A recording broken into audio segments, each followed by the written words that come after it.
Muy buenas y bienvenidos a Mundo Anónimo. Bueno, lo prometido es deuda. He estado buscando la información de este hombre que aparecía en este documento, si os acordáis, en el anterior videoprograma, señor Vince Cyrus, perdón, Cyrus Vance, eh, que está,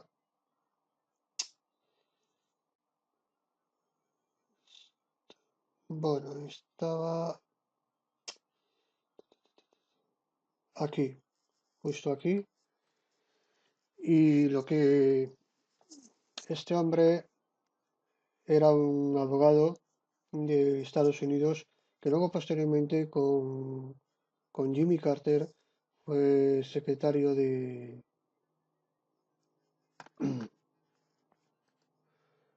fue secretario de Estado de los Estados Unidos. Cyrus Banks, creo que lo tengo por aquí, es este hombre, este de aquí.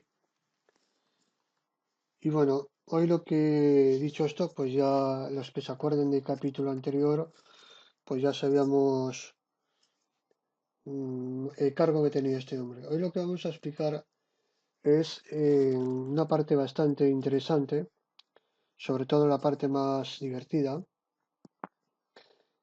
donde se va a explicar muchos datos mm,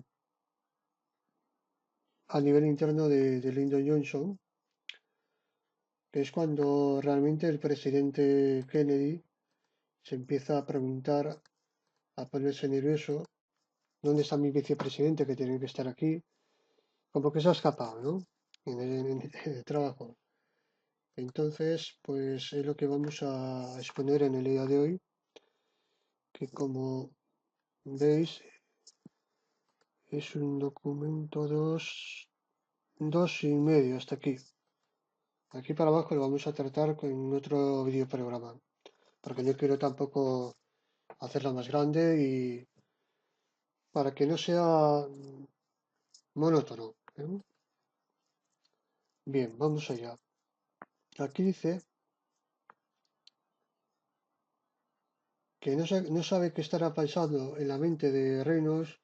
Reynolds se refiere a Donald Reynolds, en- por el, digamos que Donald Reynolds prestó testimonio y claro, Lyndon Johnson, vicepresidente, pues desconoce qué versión ha dado este hombre. Bien. Y luego Humphrey, que escuchó a Bobby Kennedy.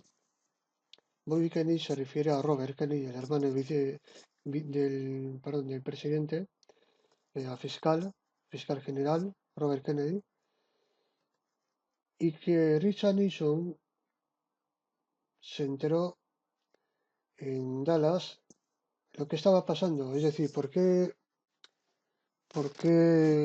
Dina Johnson se escapaba, por qué tenía miedo. Se enteró que había como una suerte de investigación de como que algo ya sabía y que Robert Kennedy les habían filtrado a través de la prensa o algo similar. Por lo tanto, Dina Johnson tiene que estar, vamos, como un erizo, los pelos de punta a todas horas. Y aquí lo que hace Nixon, como es contrario al presidente John Kennedy, es del Partido Republicano, pues claro, intenta arañar votos de alguna manera y que la gente se le ponga en contra, que haya una investigación y que explote todo de una vez, ¿no? Y aquí dice que hay un autor del libro. Lo primero que hizo, disculpad, lo primero que hizo Richard Nixon, que aquí dice que mientras estaba en Dallas se puso en contacto con un periódico que se llamaba Dallas Morning News y que el 22 de noviembre del 63, mismo día del asesinato, en la cabecera pone Nixon predice que podría dejar a Johnson. Es lo que aparece en ese titular. Y hay un escritor, o había un escritor, Alfred Steinberg, que escribió un libro que se titula Sam Johnson Boy, el niño Sam Johnson, que dice lo siguiente.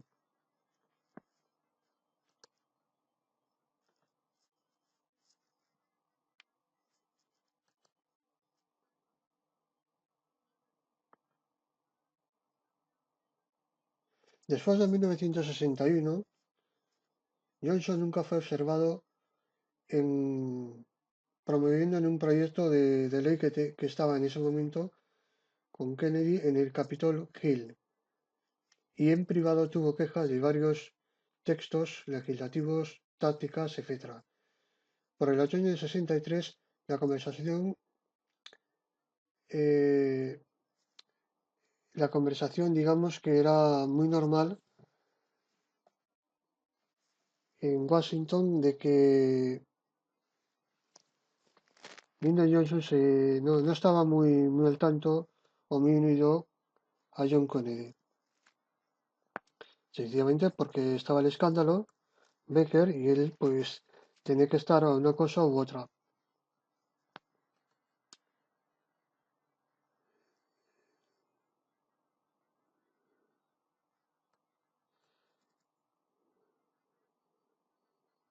Bien, luego a continuación cita que el verano del 63, aquí en el verano del 63, Kennedy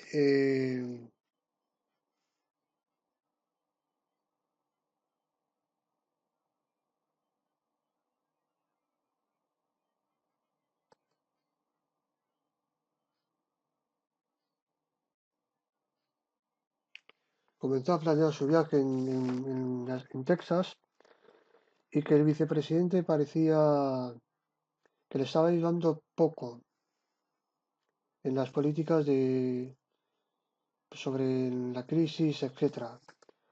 O sea que Kennedy ya intuía, ya tenía la oreja puesta y qué es lo que estaba haciendo o por qué se escapaba, como que no tenía suficiente apoyo y la gente que estaba alrededor lo veía.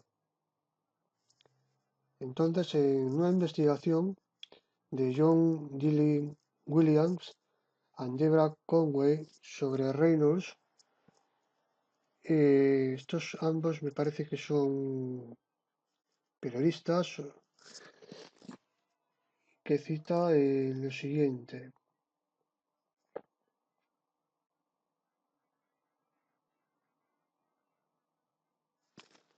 Parecía que por otro lado, el presidente no estaba dispuesto a dejar a Lyndon Johnson, y que había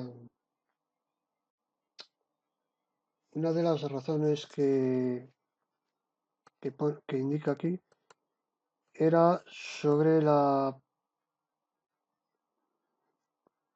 digamos, que el presidente tenía cierta atracción a las mujeres, ¿no? En concreto, Ellen Romex. Esta mujer estuvo casada con William, un actor norteamericano muy famoso, William Campbell, me parece, sí, William Campbell, y que tenía un cierto romance con el presidente Kennedy durante 18 meses. Y los investigadores se enteraron que Bobby Becker tenía un club, como se conoce hoy en día, un petit club, donde los senadores y los políticos estaba, digamos, a su servicio, borracheras, chicas, fiesta, etcétera, etcétera, y que apareció, claro, estaba muy vinculado a Bobby Becker, pues era su ayudante, y evidentemente Lyndon Johnson, pues cada vez estaba con más nervios que nunca. Entonces, en una investigación que hubo, estos periodistas escribieron en el American Newspaper que en concreto el día 29 de octubre del 63, es decir, 23 días antes del asesinato, en una página entera cita y lo pone en título Escándalo de Becker hoy en día. Y aquí empieza a explicar en breves palabras que bueno, que es un escándalo sexual, que los que eso es una vergüenza, que es un club para senadores y políticos, donde mencionan a Gross, a Avery Jordan, a John Williams, a Robert Baker y al vicepresidente Lyndon Johnson. Y claro, Lyndon Johnson cuando ve esta noticia realmente se asusta porque empieza a pensar, bueno, si esto ya lo saben, ¿qué es lo que no sabrán? Ya saben lo otro, que hay contactos con la mafia, que el dinero público se está empezando a usar para casinos, clubs, mujeres, inversiones. O sea, el colacao que se monta es impresionante, de que Lyndon Johnson tiene miedo que ya con simplemente esa noticia, el presidente John Kennedy le hará renunciar a su cargo y que automáticamente su carrera a nivel político estaría acabado y que podría incluso haber múltiples juicios, entre ellos juicios criminales, y podría ingresar en prisión. Entonces, pues aquí es cuando está puesto contra las cuerdas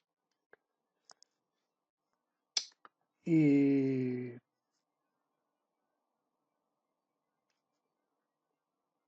sí, en el artículo Williams and Conway, aquí cita, efectivamente, se trata de una lista de la lista Halfen, es una lista de 40 políticos americanos donde también hubo mucha corrupción, en que empezaron en el año 57 una operación llamada Big Fix. Es una operación donde básicamente es la evasión de impuestos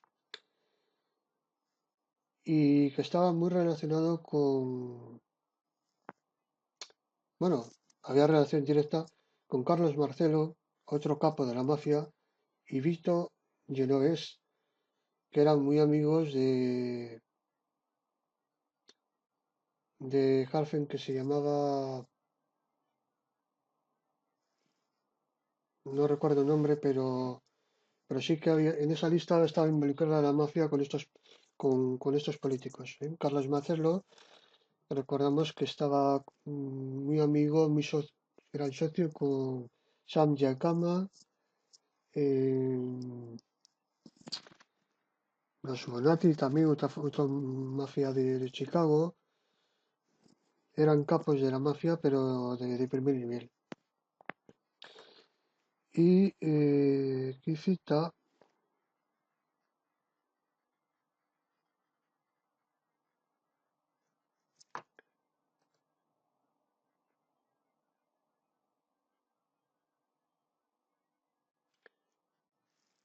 que la lista de Halfen fue lanzada por la FBI en 1998.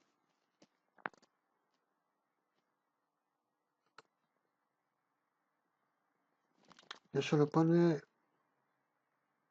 aquí. O sea que estuvo oculto a la pública pues prácticamente 35 años, 40, 38 años. Y luego cita que más tarde, el 7 de agosto del 70, la revista Life eh, publica que Kennedy, Kennedy O'Donnell, esto está mal, es Kenneth O'Donnell, que fue un alto colaborador del presidente de los Estados Unidos de Kennedy, que formaba parte de los consejeros personales y que se les denominaba como la mafia irlandesa, un nombre que le pusieron, y que básicamente mm,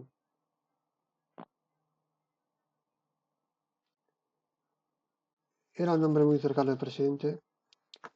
Y aquí cita que por mucho tiempo un amigo llamado Dave Powers, donde Kenneth O'Donnell escribe que estuvo trabajando, estuvo trabajando para Lyndon Johnson. A ver, un momentito.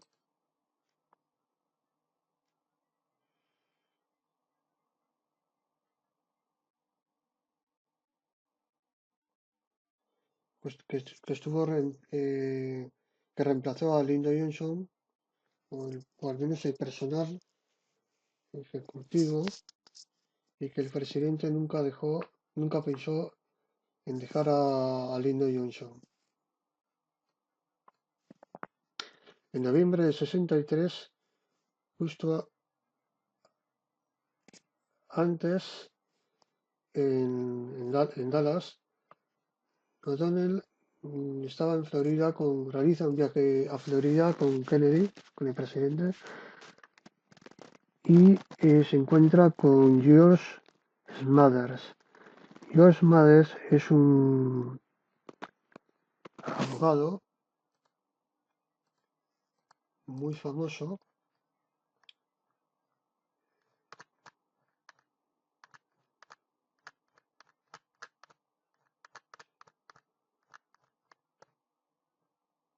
que conocía personalmente a muchos presidentes.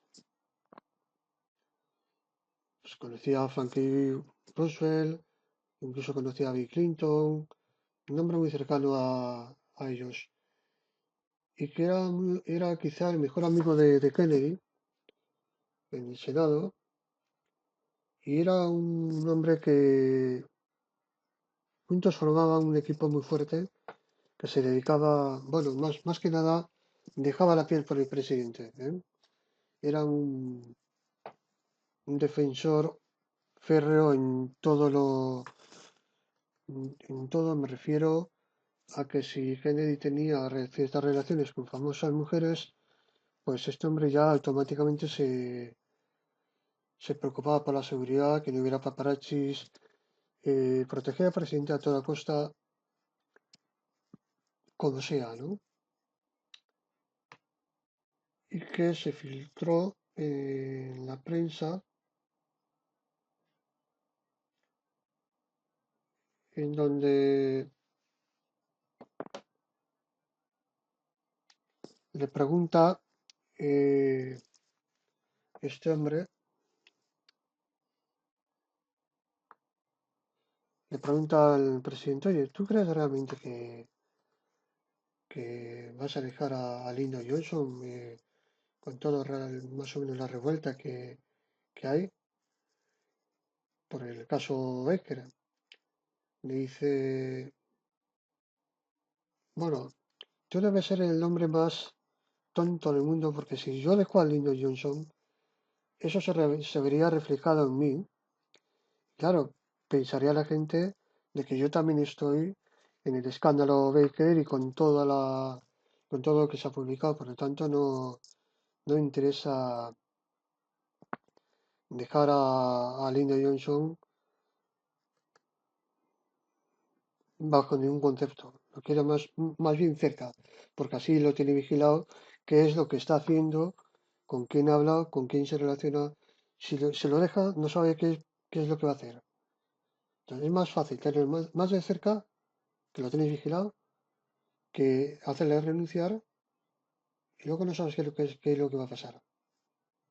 Pero Lyndon Johnson le quería eso, siempre quería la vicepresidencia como fuera, ¿no?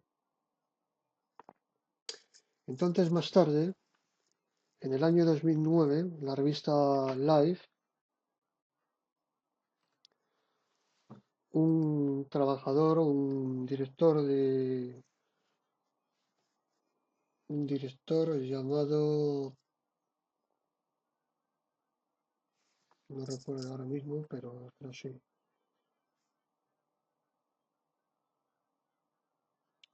Hubo una persona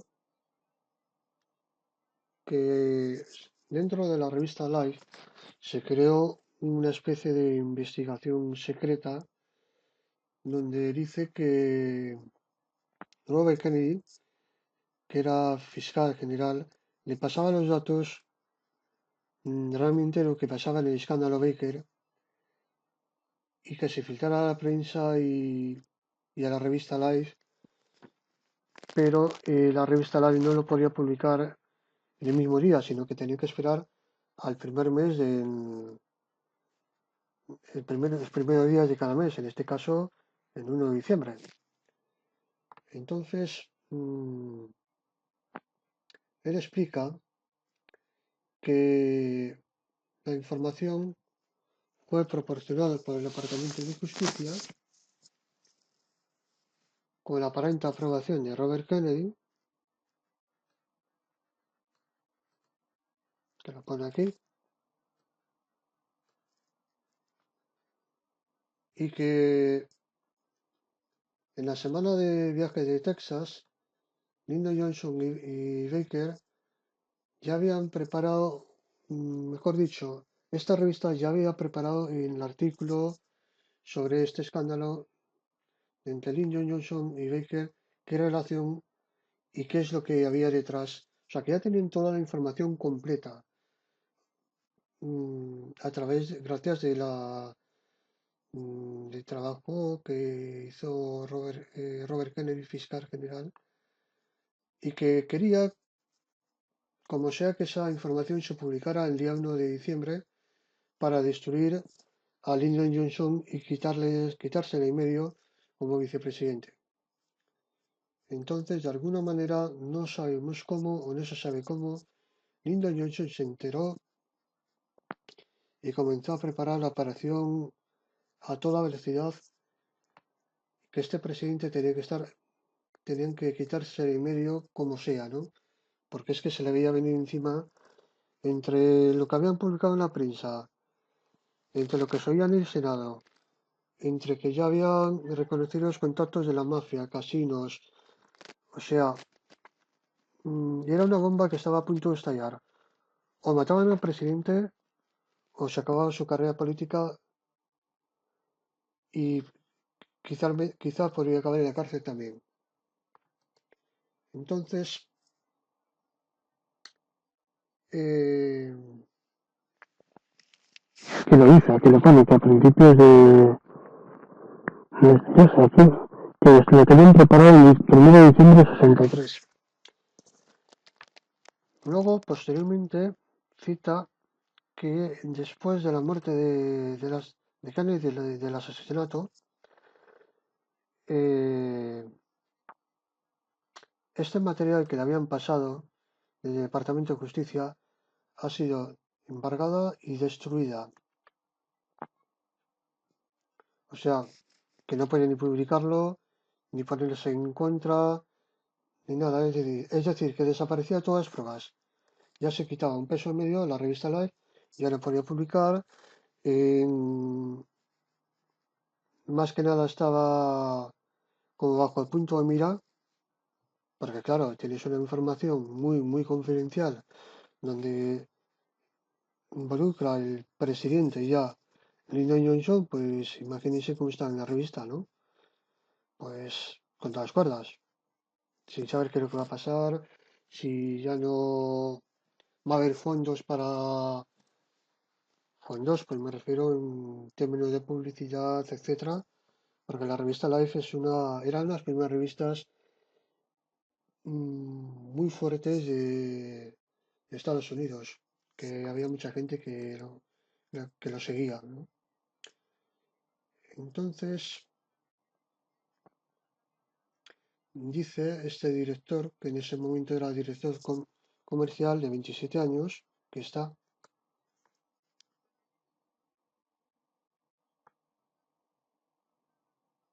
que efectivamente reconoce que la información se la pasó Robert Kennedy para acabar con Lyndon Johnson y sobre todo para dejarle fuera de la lista de las elecciones del 64, que era justo al año siguiente. Y la otra revista muy conocida, Times,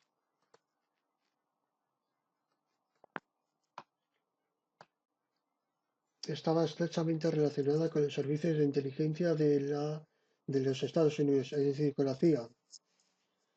O sea que la revista Times colaboraba con la CIA y era una herramienta del Departamento de Justicia.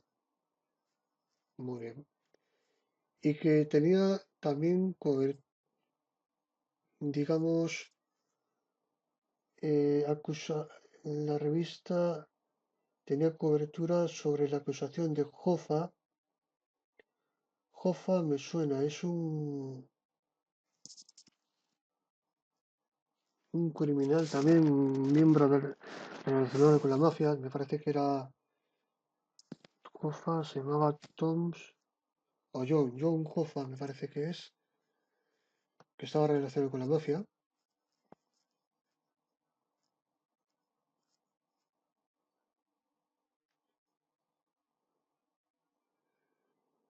Y en definitiva que este hombre tuvo trabajo hasta el año 68, es decir, que no pasó nada malo después de aquello.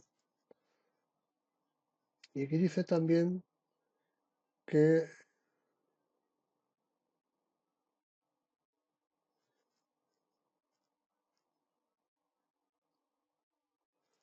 Lyndon Johnson había preparado una cinta, la que lo pone, Lyndon Johnson presentó después del asesinato la película Zapruder.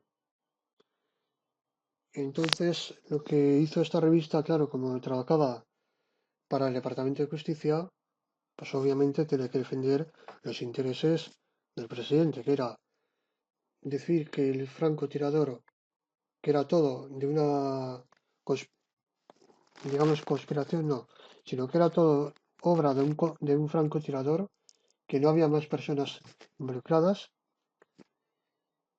y darle mucha publicidad hasta que finalmente tuvo éxito y le elevó de puesto como jefe de los servicios de las editoriales de ambas revistas, Time and Life. Entonces está claro que Lyndon Johnson estaba detrás de ello, tenía vínculos a través de Baker con la mafia. Si os acordáis del vídeo aquel que os pusimos sobre el caso cerrado John Kennedy, en donde aparecía debajo del puente un señor apuntando al coche presidencial que le habían disparado y que en el cristal se veía como un pequeño agujerito, que por cierto Jack Ruby estuvo en el ejército, creo que era soldado de primera clase y tenía experiencia en ello, de francotirador, etcétera. Por tanto, el asesinato, cuando disparan, las balas tienen que ser muy pequeñas, tienen que ser balas o herramientas de militares. Por tanto, claro, eso explica de por qué todo el mundo se fijaba en la película de Zapruder y en otra película, en otro vídeo, que por cierto en el Zapruder solo era vídeo, pero no era audio. Por tanto, estaba más que manipulada para luego presentarlo en la Comisión Warren, que fue un auténtico desastre de que todo el mundo no acabó convencido. Entonces, claro, eso explica todo esto, efectivamente. Claro, la revista tenían que publicarse el día 26-27, una semana después es el día 1 y día 2, y entonces el día 22 es cuando antes empezaron a preparar a través de la CIA, la FBI, todos preparativos para asesinar al presidente. De todas maneras, es bastante extraño que el mismo día del asesinato, la policía, el conductor, toda la gente que tenían enfrente al francotirador, enfrente, no tuviera ningún tipo de reacción. Eso quiere decir que muy posiblemente estuviesen bajo la programación de MK Ultra. Es decir, se le había inyectado droga, la habían programado mentalmente de que, de que había un francotirador que no era eso, sino que estaba en la biblioteca de la sexta planta. Por tanto, era una forma de encubrir el asesinato. Podría ser porque recordemos que Richard Kent, un hombre con bastante experiencia en esto, del programa MK Ultra, que lo utilizó en el año 53 en el golpe de Estado de Irán y luego en el 54 en el golpe de Estado de Guatemala. Entonces sí, y que además estaba con él Adam Dulles, que era director de planes de la CIA, efectivamente, que en el año 42 trabajaba en las oficinas de Rockefeller como, no recuerdo bien, pero sí que trabajaba en las oficinas de Rockefeller colaborando con el servicio de inteligencia británica, con el MI6. Es más, si recordáis los vídeos que pusimos, que se titula David Rockefeller estuvo detrás de JFK, posibilidad del 100%. Si le echáis un vistazo, ahí está la información. O sea que Johnson, Baker, de Baker a los mafiosos, Edward Levinson, eh, Fred Black, este es el socio de él, George Mates, el que es abogado y luego íntimo amigo de Kennedy, y John Rosali, el otro mafioso también. O sea que está más que claro que fue obra de la mafia, de Becker, Johnson. En los próximos vídeos veremos de dónde viene Jack Ruby, que es el que supuestamente disparó y asesinó a Kennedy, pero por hoy lo vamos a dejar hasta aquí. Y luego ya vamos a explicar en otro vídeo, un poco más corto, esta parte, pero bueno, ¿y qué hay más que hablar? Entonces, sin más, lo vamos a dejar aquí. Eh, Como siempre os digo, visitar los canales de los otros compañeros, Jacolos73, el lado B de las cosas, Arin, Spin, Spinmer, etcétera, también en la realidad paralela. Así que visitarlo, que tienen vídeos muy interesantes Y si os ha gustado este vídeo programa, suscribiros, comentar en las redes sociales, compartirlo y como siempre os digo, hasta el próximo video programa. Chao.